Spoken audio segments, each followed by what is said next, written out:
Hello everyone, my name is JD Melville and I am a creative in advertising and marketing. I've been an artist my whole life, I've been a graphic designer half of my life, and I'm going to be in advertising the rest of my life. And I'm here today to tell you to do what you love. Now because you don't know me from anyone else, I'm going to give you a couple quotes from some people who are famous. David Frost, Henry David Thoreau, Joan Cusack, Judy Collins, Mark Anthony. LL Cool J said, "Do what you love. You'll be better at it." It sounds pretty simple, but you'd be surprised how many people don't get this one right away. Now let me tell you my story. As a kid, I was a complete space case. I had an absolute love for art and a passion for it, and I knew that's where I wanted to go. I actually told my mom from a very young age that I wanted to be the artist that draws the pictures that doctors learn from. Now, the problem with this is that the world isn't so accepting of the arts. They don't readily know how to teach it. I was pushed towards being an architect once, which is a great profession, but it's not something that I wanted to do. So they didn't know how to handle me nor my imagination. My fourth grade teacher actually didn't understand me and thought that I was slow, so she actually put me into resource. In resource, I went through quite a few tests. They put me through hearing tests. They tested my cognitive skills. They basically tried to test me in every single way. Testing, testing, testing, testing. Now the funny part about this is what they found. Essentially, they found that I was a genius. I was really quite smart at what I was, but I was still very spacey. They wanted to put me in advanced classes, but my mom, being as smart as she is, knew that I needed that social side. So she kept me with my classmates. So I finally got to junior high at Churchill Junior High School, and it was a hard time for me. I think that everyone has a hard time in junior high. I started finding myself. I found dancing and singing, and this was the first time that art was okay. It was something that you could choose to do, but it was also elective. So while all this is going on, I had a very active extracurricular side life. I went through a lot of art teachers. I learned from some really important people in my life. I tried as many mediums as I could, and I came up with some really beautiful pieces. But this was almost communicated as a hobby and not a focus. Around the same time, I also found dancing, music, and singing. I found some groups that I was able to go on tours with to San Francisco, Chicago, London. I found similar friends that had the same passions in art and music and theater, and they had a freedom for what they were doing. When I got to high school at Skyline, I had more choices to make. Art was still okay, but it was an elective. In fact, they didn't really give it a whole lot of power.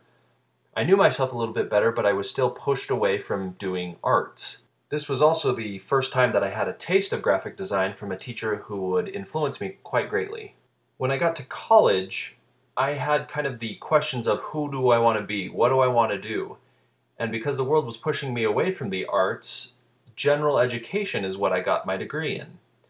I did also get another taste of graphic design, and that kind of pointed me in the right direction. While I was in college, I got a job at an Apple reseller named MacDocs. This job exposed me to a lot of creatives because we were a repair shop for Apple computers. And as I spoke to a lot of these creatives, I got the feeling that art was very okay. And luckily I was able to transfer to another school to start a degree in graphic design. I went down to Utah Valley University and started my degree in graphic design, and I absolutely loved it. The first time in my life, art was a focus, and everything else were side requirements or electives to my art degree. While I was getting my degree at UVU, I got a job at Zag. I was hired as a graphic designer, and I was able to really impact sales. I was even promoted in the company. What this communicated to me was that not only could I do graphic design and art as a profession, but it was also profitable and highly valued. Through Zag, I found advertising. I found the Academy of Art University and the advertising program.